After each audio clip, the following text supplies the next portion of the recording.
يا إخواني أيتها الشعوب يا أحرار العالم يجب أن نتحرك بقوة وبجرأة وبشجاعة.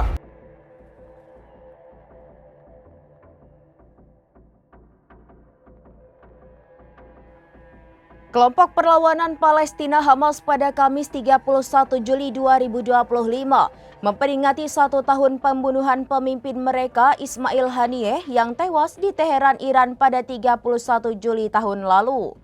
Ismail Haniyeh adalah seorang politikus senior dan pemimpin kunci Hamas, Gerakan Perlawanan Islam Palestina.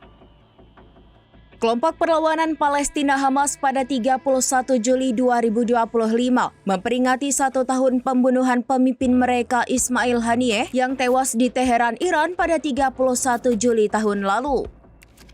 Ismail Haniyeh adalah seorang politikus senior dan pemimpin kunci Hamas, Gerakan Perlawanan Islam Palestina. Dalam sebuah pernyataan di Telegram, Hamas menyebut kematian Haniyeh sebagai kejahatan Zionis yang berbahaya dan pengecut. Mereka menegaskan tindakan tersebut hanya meningkatkan semangat perlawanan rakyat Palestina terhadap pendudukan Israel. Dikutip dari Al Jazeera, pernyataan panjang tersebut juga menyerukan agar tanggal 3 Agustus setiap tahun dijadikan sebagai hari nasional sedunia untuk mendukung Gaza, Yerusalem Al-Aqsa, dan para tawanan.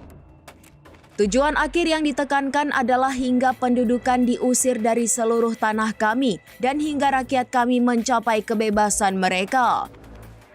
Ismail Haniyeh menjabat sebagai Ketua Biro Politik Hamas sejak Mei 2017 hingga pembunuhannya pada 31 Juli 2024 di Teheran, Iran. Sebelum menjadi Kepala Biro Politik, Haniyeh memiliki jejak karir yang signifikan dalam Hamas dan politik Palestina. Ia adalah tokoh terkemuka dalam Hamas sejak organisasi itu didirikan pada 1987. Haniyeh pernah menjabat sebagai Perdana Menteri Otoritas Palestina setelah Hamas memenangkan pemilihan legislatif tahun 2006. Ia juga menjadi pemimpin Hamas di jalur Gaza dari tahun 2007 hingga 2017 setelah Hamas secara de facto mengambil alih kendali wilayah tersebut menyusul perselisihan dengan Fatah.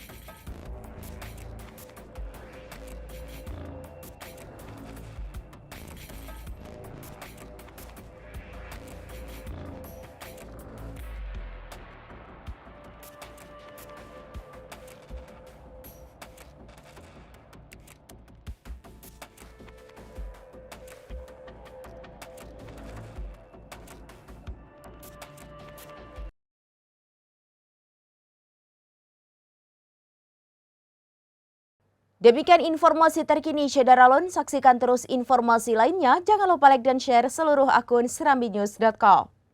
Download Tribun X sekarang. Menghadirkan lokal menjadi Indonesia.